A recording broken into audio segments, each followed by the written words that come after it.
इस कहानी की स्टार्टिंग में हमें 8 साल के एलन नाम के एक बच्चे को दिखाया जाता है। एलन अपने परिवार के साथ बोट में एक टूर कर रहा होता है। तब भी उसे ऐसा लगता है कि पानी में कोई चीज है जो कि उसे दिखाई नहीं दे रही। इस चीज को देखने के लिए वो बहुत ज्यादा एक्साइटेड हो जाता है और पानी में कूद जाता है। जब वो पानी की गहराई में जाता है तब वो देखता है कि पानी के अंदर उसी की एज की एक लड़की है। दोनों बच्चे एक दूसरे के हाथों को पकड़ लेते हैं, पर हैरानी की बात तो ये थी कि एरन पानी के अंदर अभी भी सांस ले पा रहा था। तभी दूसरी ओर बोट से एक आदमी एरन को देख लेता है और वो उसकी जान बचाने के लिए पानी में कूद जाता है और उसे वापस बोट में ले आता है। बोट में आने के बाद एरन उसी बच्ची को देखता रहता है जो कि पानी से सिर बाहर निकाल कर उसे देख रही थी। अब 20 साल बाद का सीन देखते हैं। एलन बड़ा हो चुका है। इस समय उसकी उम्र लगभग 28 साल की है। एलन अपने भाई के साथ न्यूयॉर्क में रह रहा होता है। एलन को वो बचपन का एक्सीडेंट एक इमेजिनेशन की तरह लगता है। पानी में जो छोटी बच्ची थी उसे एलन के अलावा और किसी ने नहीं देखा था। न्यूयॉर्क में एलन एक बोरिंग जिंदगी बिता रहा था। उसकी जिंदगी में कोई खास ऐसा नहीं था जो कि उसे खास बनाता। इस वजह से उसके सारे दोस्त भी उसे छोड़ देते हैं। इसी चक्कर में एलन बहुत ज्यादा ड्रिंक कर लेता है। एलन अपने भाई से कहता है कि मैं एक आइसलैंड पर जा रहा हूँ, इसलिए वो 300 माइल की दूरी पर एक आइसलैंड के लिए निकल जाता है। नेक्स्ट मॉर्निंग तक एलन वहां पहुंच जाता है, पर एलन को आइसलैंड के जिस साइड पर आना था वो उस साइड पर नहीं बल्कि दूसरी साइड पर पहुंच जाता है। वहां पर एलन कुछ लोगों को देखता है। वो उनसे कहता है कि क्या आप मुझे आइसलैंड की दूसरी साइड तक ड्रॉप कर देंगे। वहां पर एक साइंटिस्ट होता है जो कि पानी पर रिसर्च कर रहा होता है। उस साइंटिस्ट को लगता है कि एलन को किसी दूसरे साइंटिस्ट ने उसके काम के ऊपर निगरानी करने के लिए रखा है, इसलिए वो एलन से अच्छे से बात नहीं करता और दूसरी ओर ड्रॉप करने से भी मना कर देता है। लेकिन एलन को वहीं पर एक छोटी बोट वाला मिल जाता है। एलन उसी बोट में बैठकर आइसलैंड के दूसरी साइड में जाने लगता है। जैसे ही वो समुद्र के बीच में पहुंचते हैं उनकी बोट खराब हो जाती है। तभी जो एलन के साथ आदमी बैठा होता है वो कहता है कि मुझे तैरना आता है, मैं अभी जाकर एक छोटी बोट लेकर आता हूँ। तब एलन पूछता है कि इससे भी कोई छोटी बोट है क्या। दरअसल एलन जिस बोट में बैठा होता है वो बोट भी काफी छोटी होती है। अब वो आदमी तो चला जाता है, पर एलन खुद ही बोट को चालू करने की कोशिश करता है और बोट चालू भी हो जाती है। पर बोट चालू करने के चक्कर में एलन बोट से नीचे गिर जाता है। अब वो बोट एलन के चारों ओर घूमने लगती है। एलन तैरने की कोशिश करता है, तभी वो देखता है कि बोट उसी की ओर आ रही है और वो उसके सिर से टकरा जाती है, जिस कारण एलन बेहोश हो जाता है। जब एलन की आंख खुलती है तो वो अपने आप को एक बीच पर पाता है। उसके सामने एक लड़की होती है। एलन उससे उसका नाम पूछने की कोशिश करता है, पर वो अपना नाम नहीं बताती। फिर वो लड़की उसके पास आती है और फिर वापस पानी में चली जाती है। एलन कहता है कि मुझे तो तैरना भी नहीं आता, कम से कम अपना नंबर तो दे दो। पर वो लड़की कोई जवाब नहीं देती और पानी में चली जाती है। यहाँ पर हमें पता लगता है कि वो लड़की एक जलपरी थी, यानी कि मरमेड। अब वो जलपरी उस जगह पर जाती है जहाँ पर एलन डूबा था। वहाँ पर उसे एलन का पर्स मिलता है जिसमें उसे एलन के घर का एड्रेस और एक मैप मिलता है। वहीं दूसरी तरफ हम देखते हैं कि एलन किसी तरह अपने घर पहुंच चुका है, पर वो जलपरी एलन का घर खोजने के लिए पानी से बाहर आ जाती है और वो बिना कपड़ों की होती है। ये देखकर वहाँ के लोग बहुत ज्यादा एक्साइटेड हो जाते हैं और उसे चारों ओर से घेर लेते हैं। भीड़ इकट्ठा देखकर वहाँ पर पुलिस भी आ जाती है और उसे कपड़े पहनाकर अपने साथ ले जाती है, क्योंकि अब मरमेड के पास एलन का पर्स था। इसलिए पुलिस एलन से कांटेक्ट करके उसे पुलिस स्टेशन बुलाती है। जब वो पुलिस स्टेशन पहुंचता है तो वो उसे जलपरी को देखता है। एलन सोचता है कि ये तो वही लड़की है जिसने आइसलैंड पर उसकी जान बचाई थी। एलन उसे देखकर बहुत ज्यादा खुश हो जाता है और वो जलपरी भी उसे देखकर बहुत खुश होती है। अब वो जलपरी एलन के पास आती है। तब एलन सोचता है कि शायद ये बोल नहीं सकती, और ये जलपरी जब पानी में होती है तो इसकी पूंछ होती है और जब पानी से बाहर होती है तो इंसानों के जैसे नॉर्मल हो जाती है। एलन उस लड़की को अपने घर ले जाता है और वो खुश होता है क्योंकि अब कोई तो है उसकी ज़िंदगी में जो कि उसकी बोरिंग लाइफ को अच्छा बना सकता है। इसके बाद दिखाया जाता है कि जब एलन काम पर जाता है तो जो उसके साथ आज हुआ होता है वो सब वो अपने भाई को बता देता है। वहीं वो जलपरी अब एलन के घर पर होती है और टीवी में एक शो देख रही होती है जिसमें लड़कियों ने काफ़ी अच्छे कपड़े पहने होते हैं। इस शो में एक मॉल का नाम भी बताया होता है जहाँ पर अच्छे कपड़े मिलते हैं। अब अच्छे कपड़े लेने के लिए जलपरी घर से बाहर आ जाती है। तभी सिक्योरिटी गार्ड उससे पूछता है कि आपको कहाँ जाना है। जलपरी बताती है कि मुझे शॉपिंग मॉल जाना है और वो उसे एक शॉपिंग मॉल तक जाने वाली गाड़ी में बिठा देता है। इसके बाद जब वो उस शॉपिंग मॉल के बाहर पहुंचती है तब वो टैक्सी से उतरकर बिना पैसे दिए ही वहां से जाने लगती है, क्योंकि उसे पैसों के बारे में कुछ नहीं पता होता। जलपरी के पास एलन का पर्स होता है। वो टैक्सी ड्राइवर को पर्स दे देती है। जलपरी शॉपिंग मॉल में बहुत सारे कपड़े खरीदती है। वहीं पर एक इलेक्ट्रॉनिक की भी दुकान होती है, जहां पर वो देखती है कि लड़कियां टीवी के अंदर एक्सरसाइज कर रही हैं। वो भी वही टीवी के सामने एक्सरसाइज करने लगती है। दूसरी तरफ हम देखते हैं कि एरन अपना काम खत्म करने के बाद जब अपने घर पर आता है तब वो देखता है कि जलपरी घर में नहीं है। वो घबरा जाता है और तुरंत सिक्योरिटी गार्ड के पास जाता है और उससे उसके बारे में पूछता है। तब गार्ड उसे बताता है कि वो तो शॉपिंग मॉल गई है। एरन तुरंत शॉपिंग मॉल भागता है और वो देखता है कि जलपरी टीवी के सामने खड़े होकर एक्सरसाइज कर रही होती है।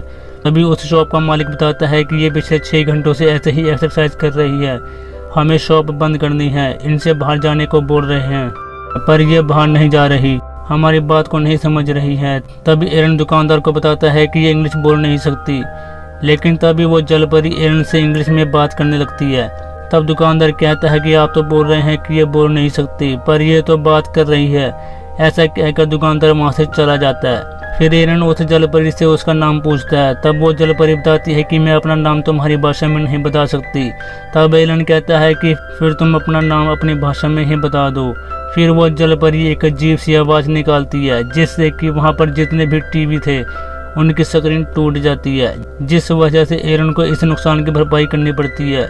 इसके बाद वो दोनों शॉपिंग मॉल से बाहर आ जाते हैं। फिर एरन जलपरी से पूछता है कि तुम्हें तो बोलना नहीं आता था, फिर तुमने बोलना कैसे सीखा? तभी वो जलपरी बताती है कि जितनी देर तक मैं टीवी को देख रही थी, इतनी देर में मैं इंग्लिश बोलना सीख गई। एरन उससे पूछता है कि क्या तुम आइसलैंड से आई हो? तब वो जलपरी कहती है कि नहीं, मैं आइसलैंड से नहीं आई हूँ। फिर एरन पूछता है कि क्या तुम न्यूयॉर्क में रहती हो?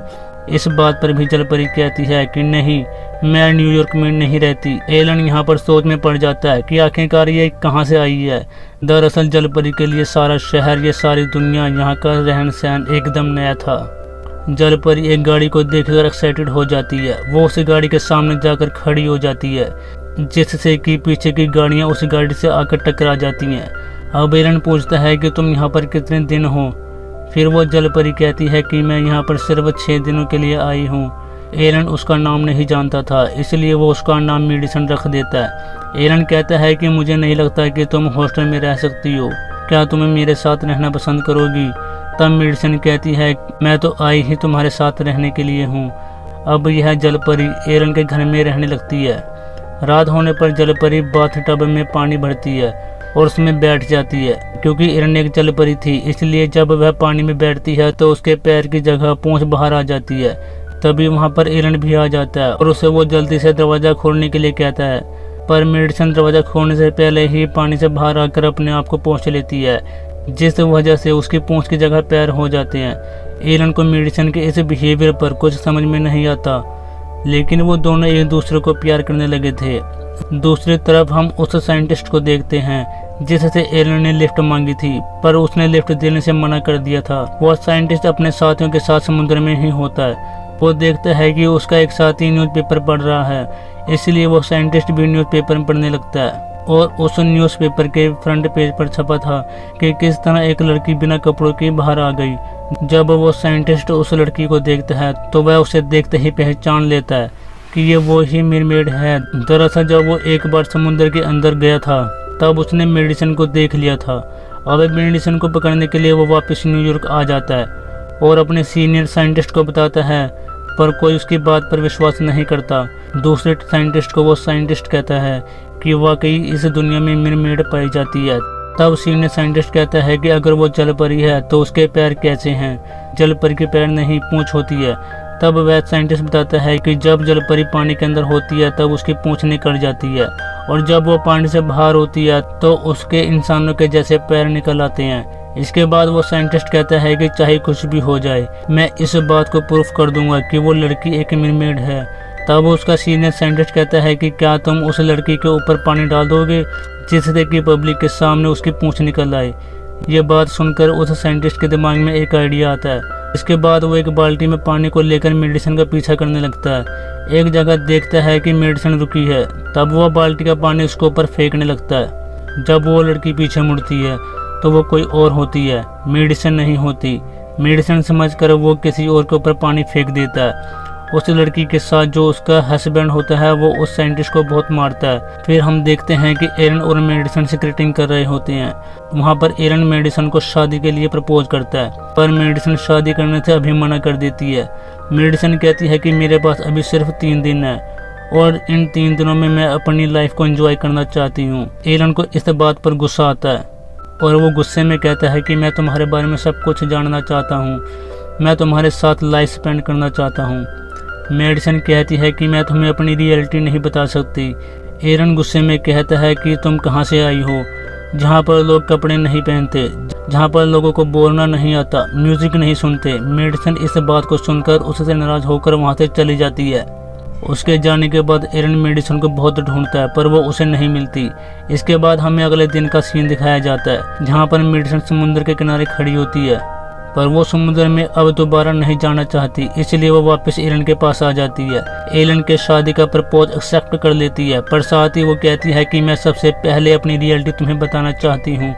एरन कहता है कि मैं जानने के लिए बहुत एक्साइटेड हूँ कि तुम्हारी रियलिटी क्या है, लेकिन फिर मेडिसिन कहती है कि अभी नहीं, बाद में। अब यह दोनों लिफ्ट के जरिए अपने घर आने लगते हैं। दूसरी तरफ वो साइंटिस्ट मेडिसिन के ऊपर पानी डालने के लिए फिर से तैयार था। एरन और मेडिसिन जब लिफ्ट में होते हैं तब वो भागकर ऊपर जाता है और जो फायर वाटर पंप होता है उसे तोड़कर लिफ्ट के सामने खड़ा हो जाता है और जैसे ही लिफ्ट का दरवाज़ा खुलता है वह पानी फेंकना शुरू कर देता है। पर यहाँ पर भी एरन और मेडिसिन नहीं होते, बल्कि जिस पर उसने पहले पानी फेंका था वो ही इंसान अपनी पत्नी के साथ होता है और अब दोबारा से वो साइंटिस्ट को बहुत मारता है। दरअसल वहाँ पर एरन और मेडिसिन इसलिए नहीं होते क्योंकि एरन मेडिसिन को वापस ले जाता है। अब एरन मेडिसिन से कहता है कि मैं आज रात ही तुमसे शादी करूँगा। फिर एरन और मेडिसिन एक पार्टी में चले जाते हैं। वह साइंटिस्ट उनका पीछा करते हुए वहाँ पर भी चला जाता है और वाटर टैंक को अपने पीछे कपड़े से ढका होता है। जब तक कि वो मेडिसिन पर पानी फेंक कर उसे गीला करता, तब तक कि सिक्योरिटी गार्ड उसे देख लेते हैं और पकड़कर बाहर निकाल देते हैं। तभी एरन और मेडिसिन भी पार्टी से बाहर आते हैं। यहाँ पर पूरी मीडिया भी आ चुकी थी। वो साइंटिस्ट मीडिया के सामने मेडिसिन को एक जलपरी के रूप में दिखाना चाहता है, इसलिए वो मेडिसिन के ऊपर पानी फेंकना शुरू कर देता है। देखते ही देखते मेडिसिन के इंसानों जैसे पैर मरमेड की पूंछ में बदल जाते हैं और ये देखकर एरन के साथ सभी लोग शॉक्ड हो जाते हैं। अब दोनों को पकड़ लिया जाता है। इसके बाद हम देखते हैं कि साइंटिस्ट ने एरन को भी बिना कपड़ों के पानी में खड़ा कर रखा था, क्योंकि साइंटिस्ट को ऐसा लग रहा था कि एरन भी एक वाटर मॉन्स्टर ही है। एरन खूब चिल्लाता है और कहता है कि मैं कोई मॉन्स्टर नहीं हूँ। उसके बाद मेडिसिन को भी उसी पानी में छोड़ दिया जाता है। तब मेडिसिन एरन से कहती है कि मैंने तुम्हें कहा था ना कि तुम मेरी रियलिटी एक्सेप्ट नहीं करोगे। अब मेडिसिन एरन के पास आती है और एरन उससे पीछे हट जाता है। इस बात से मेडिसिन को बहुत दुख होता है। अब साइंटिस्ट को पता चल जाता है कि एरन एक इंसान है, इसीलिए उसे छोड़ दिया जाता है। एरन जब बाहर आता है तो पूरी मीडिया उसे घेर लेती है, लेकिन तभी एरन का भाई आ जाता है और एरन को मीडिया से दूर ले जाता है। इसके बाद वो एरन को समझाता है कि तुम दोनों एक दूसरे से प्यार करते हो, लेकिन एरन सच्चाई को जानकर काफी ज्यादा शौक था।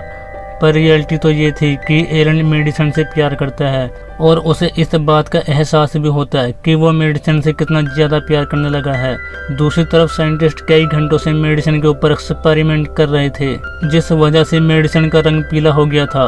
अब वही साइंटिस्ट अपने सीनियर साइंटिस्ट से कहता है कि मुझे लगता है कि जलपरी की तबीयत ठीक नहीं है, पर सीनियर साइंटिस्ट उसकी बात पर ध्यान नहीं देता। सीनियर साइंटिस्ट कहता है कि कल हम इसका अंदरूनी टेस्ट करेंगे। इस बात को सुनने के बाद उस साइंटिस्ट को काफी पछतावा होता है और वो सोचता है कि उसे इस जलपरी को नहीं पकड़ना चाहिए था, पर अब वो भी कुछ नहीं कर सकता था। इसके बाद दिखाया जाता है कि एरन उसे बचाना चाहता था, इसलिए एरन, उसका भाई और वो ही साइंटिस्ट उसी रिसर्च सेंटर में जाते हैं जहाँ पर एरन को रखा गया था। सिक्योरिटी गार्ड को बातों में उलझाकर वो मेडिसिन को लेकर बाहर निकल जाते हैं और इस तरह से मेडिसिन को बचा लेते हैं।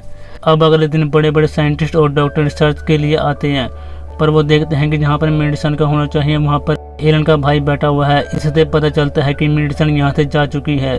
इसलिए मिलिट्री, गवर्नमेंट और साइंटिस्ट मेडिसिन का पीछा करने लगते हैं। पर किसी तरह बचते हुए एरन और मेडिसिन समुद्र के किनारे पहुंच जाते हैं। मेडिसिन एरन को कहती है कि मैं हमेशा तुम्हारे साथ रहना चाहती हूँ, पर एरन कहता है कि ऐसा नहीं हो सकता, क्योंकि गवर्नमेंट को तुम्हारी रियलिटी के बारे में पता चल गया है और वो किसी भी तरह से तुम्हें छोड़ने वाली नहीं है। मेडिसिन कहती है कि अगर मैं यहाँ पर नहीं रह सकती, पर तुम तो मेरे साथ रह सकते हो। वो बताती है कि क्या तुम्हें याद है जब तुम 8 साल के थे, तब तुम पानी में कूद गए थे, तुम पानी में सांस ले पा रहे थे। एलन इस बात को सुनकर शॉक हो जाता है, क्योंकि वो अब तक इस बात को सिर्फ इमेजिनेशन ही समझ रहा था। दरअसल बचपन में जो बच्ची समुद्र के अंदर उसे मिली थी वो कोई और नहीं बल्कि मेडिसिन ही थी। इतनी ही देर में वहाँ पर मिलिट्री फोर्स पहुँच जाती है और उनको देखते ही मेडिसिन पानी में कूद जाती है। उसके बाद एलन भी पानी में कूद जाता है। अब एलन को पानी में तैरना नहीं आता था, इसलिए वो पानी में डूबने लगता है। अब पानी में मेडिसिन एलन के करीब आती है, जिसकी वजह से एलन पानी में भी सांस लेने लगता है। इन्हें पकड़ने के लिए आर्मी के गोताखोर भी पानी में कूद जाते हैं। तभी मेडिसिन और एरन इन सब के मास्क उतार देते हैं, जिसकी वजह से वो पानी में सांस नहीं ले पाते और इस तरह से एरन और मेडिसिन वहां से निकल जाते हैं। इसके बाद दिखाया जाता है कि मेडिसिन एरन को अपनी दुनिया में ले जाती है और इस तरह से ये दो प्यार करने वाले हमेशा के लिए एक हो जाते हैं। इसी के साथ इस खूबसूरत कहानी का भी अंत हो जाता है।